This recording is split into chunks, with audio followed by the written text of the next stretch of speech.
ಮುಖ್ಯಮಂತ್ರಿ ಡಿಕೆ ಶಿವಕುಮಾರ್ ರಾಜ್ಯದ ಸಚಿವರುಗಳಿಗೆ ಮಳೆಗಾಲದ ತುರ್ತು ಪರಿಸ್ಥಿತಿ ಮತ್ತು ಪ್ರವಾಹ ನಿರ್ವಹಣೆಗಾಗಿ ತಾತ್ಕಾಲಿಕ ಜಿಲ್ಲಾ ಉಸ್ತುವಾರಿ ಜವಾಬ್ದಾರಿ ಹಂಚಿಕೆ ಮಾಡಿದ್ದಾರೆ. ಎಸ್, ಹೌದು. ರಾಜ್ಯದ ಆಡಳಿತ ವ್ಯವಸ್ಥೆಯನ್ನ ಚುರುಕುಗೊಳಿಸುವಂತದ್ದು ಹಾಗೂ ಜಿಲ್ಲಾ ಮಟ್ಟದ ಅಭಿವೃದ್ಧಿ ಕಾಮಗಾರಿಕೆಗಳ ವೇಗ ನೀಡುವ ನಿಟ್ಟಿನಲ್ಲಿ ಮತ್ತು ಪ್ರಮುಖವಾಗಿ ಪ್ರಕೃತಿ ವಿಕೋಪದ ಸಂದರ್ಭದಲ್ಲಿ ಜಿಲ್ಲಾಡಳಿತದೊಂದಿಗೆ ಸಮನ್ವಯ ಸಾಧಿಸಲಿಕ್ಕೆ ಮುಖ್ಯಮಂತ್ರಿ ಡಿಕೆ ಶಿವಕುಮಾರ್ ಅವರು ಮಹತ್ವದ ಕ್ರಮವನ್ನು ಕೈಗೊಂಡಿದ್ದಾರೆ. ರಾಜ್ಯದಲ್ಲಿ ಮುಂಗಾರು ಮಳೆ ಚುರುಕಾಗಿದ್ದು ಹಲವು ಜಿಲ್ಲೆಗಳಲ್ಲಿ ಅತಿವೃಷ್ಟಿ ಹಾಗೂ ಪ್ರವಾಹದ ಭೀತಿ ಎದುರಾಗಿದೆ. ಈ ಹಿನ್ನೆಲೆಯಲ್ಲಿ ಮುನ್ನೆಚ್ಚರಿಕೆ ಕ್ರಮವನ್ನು ಕೈಗೊಳ್ಳಲಿಕ್ಕೆ ಮತ್ತು ಪರಿಹಾರ ಕಾಮಗಾರಿಕೆ ಉಸ್ತುವಾರಿ ವಹಿಸಲಿಕ್ಕೆ ಮುಖ್ಯಮಂತ್ರಿ ಡಿಕೆ ಶಿವಕುಮಾರ್ ಅವರು ಸಿದ್ಧತೆಯನ್ನು ನಡೆಸಿಕೊಂಡಿದ್ದಾರೆ. ಮೇಲುಸ್ತುವಾರಿ ಜವಾಬ್ದಾರಿಯನ್ನ ಹಂಚಿಕೆ ಮಾಡಿ ಅಂತ ಹೇಳಿ ಆದೇಶವನ್ನ ನೀಡಿದ್ದಾರೆ. ಏನು ಯಾರ್ಯಾರಿಗೆ ಯಾವ ರೀತಿಯಾಗಿ ಸಿಕ್ಕಿದೆ ಅಂತ ನೋಡುವುದಾದರೆ ಸಚಿವರಿಗೆ ಜಿಲ್ಲಾ ಉಸ್ತುವಾರಿ ಹಂಚಿಕೆ ಮಾಡಲಾಗಿದೆ. ತಾತ್ಕಾಲಿಕವಾಗಿ ಡಾಕ್ಟರ್ ಜಿ ಪರಮೇಶ್ವರ್ ಅವರಿಗೆ ತುಮಕೂರು ಮತ್ತು ಚಿತ್ರದುರ್ಗ ಈ ಒಂದು ಜಿಲ್ಲೆಗಳಲ್ಲಿ ಉಸ್ತುವಾರಿ ಮಾಡಿ ಅಂತ ಹೇಳಲಾಗ್ತಾ ಇದೆ.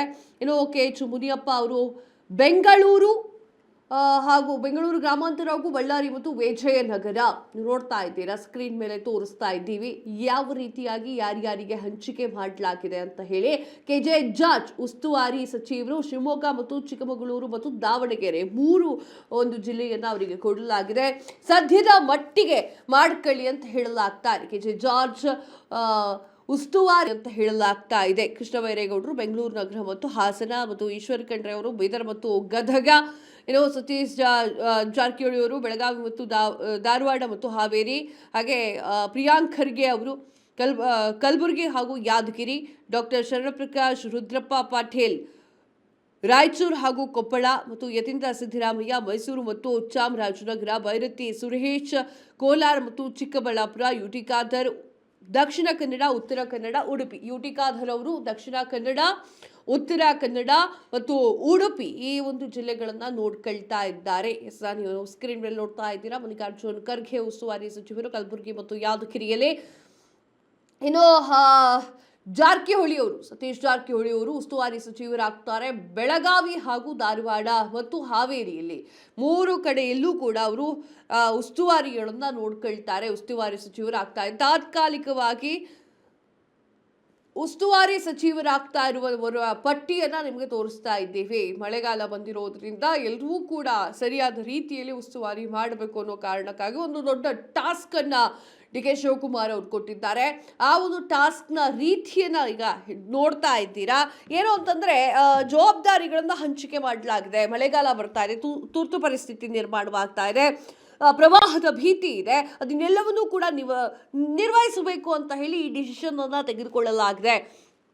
ರಾಜ್ಯದ ಆಡಳಿತ ವ್ಯವಸ್ಥೆಯನ್ನು ಚುರುಕು ಮಾಡಲಿಕ್ಕೆ ಮತ್ತು ಜಿಲ್ಲಾ ಮಟ್ಟದ ಅಭಿವೃದ್ಧಿ ಕಾಮಗಾರಿಕೆಯನ್ನು ವೇಗ ಹೆಚ್ಚು ಮಾಡಲಿಕ್ಕೆ ಈ ಒಂದು ಕೆಲಸಗಳಿಗೂ ಕೂಡ ಎಲ್ಲರೂ ಹೆಲ್ಪ್ ಆಗ್ತಾರೆ ಅಂತ ಹೇಳಿ ಎಲ್ರಿಗೂ ಕೂಡ ಉಸ್ತುವಾರಿ ಸಚಿವರನ್ನಾಗಿ ಆಯ್ಕೆ ಮಾಡಲಾಗಿದೆ. ನೋಡ್ತಾ ಇರಬಹುದು ನೀವು, ಈಶ್ವರ್ ಖಂಡ್ರೆ ಅವರು ಬೀದರ್ ಮತ್ತು ಗದಗ ಉಸ್ತುವಾರಿ ಸಚಿವರಾಗಿರ್ತಾರೆ. ರಾಜ್ಯದ ಮುಂಗಾರು ಮಳೆ ಚುರುಕಾಗ್ತಾ ಇದೆ, ಹಲವು ಜಿಲ್ಲೆಯಲ್ಲಿ ಅತಿವೃಷ್ಟಿ ಅನಾವೃಷ್ಟಿ ಎಲ್ಲ ಬರ್ತಾ ಇದೆ. ಸೊ ಅದೇ ಕಾರಣಕ್ಕಾಗಿ ಪ್ರವಾಹದ ಭೀತಿ ಎದುರಾಗ್ತಾ ಇದೆ.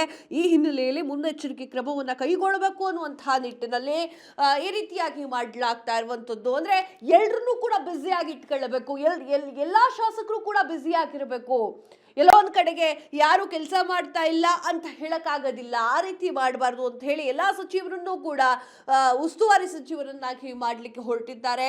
KJ ಜಾರ್ಜ್ ಶಿವಮೊಗ್ಗ ಹಾಗೂ ಚಿಕ್ಕಮಗಳೂರು ಮತ್ತು ದಾವಣಗೆರೆ, ಕೆಲವೊಬ್ಬರಿಗೆ ಮೂರು ಜಿಲ್ಲೆಗಳನ್ನ ಕೊಟ್ಟರೆ ಇನ್ನು ಕೆಲವರಿಗೆ 2 ಜಿಲ್ಲೆಗಳನ್ನ ಕೊಡ್ತಾ ಇದ್ದಾರೆ. ಎಲ್ಲೂ ಕೂಡ ಯಾರಿಗೂ ಕೂಡ ತೊಂದರೆ ಆಗಬಾರ್ದು ಅನ್ನುವಂತಹ ನಿಟ್ಟಿನಲ್ಲಿ ಅತ್ಯಮೂಲ್ಯವಾದ ಹೆಜ್ಜೆಯನ್ನು ಡಿಕೆ ಶಿವಕುಮಾರ್ ಅವರು ಇಟ್ಟಿದ್ದಾರೆ.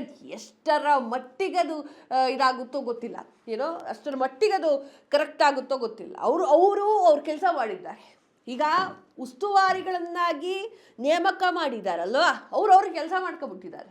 ಈಗ ಸಚಿವರು ತಾವು ಹೇಗೆ ಕೆಲಸ ಮಾಡೋದು ಅಂತ ಹೇಳಿ ತೋರಿಸ್ಕೊಳ್ಬೇಕು. ಈಗ ಅವ್ರವ್ರ ಜಿಲ್ಲೆಗಳಲ್ಲಿ ಏನಾಗ್ತಾ ಇದೆ, ಹೇಗೆ ಸ್ಪಂದಿಸ್ತಿದ್ದಾರೆ ಅಂತ ಹೇಳಿ ಹಾಗೆ ಬರುತ್ತೆ.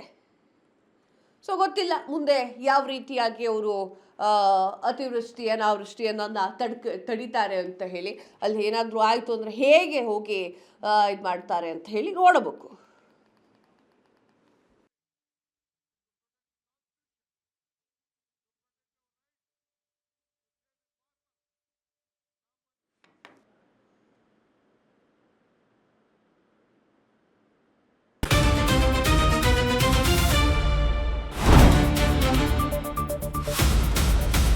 ಸಂಪೂರ್ಣ ನ್ಯೂಸ್ 24/7 ಇದು ನೊಂದವರ ಧ್ವನಿ.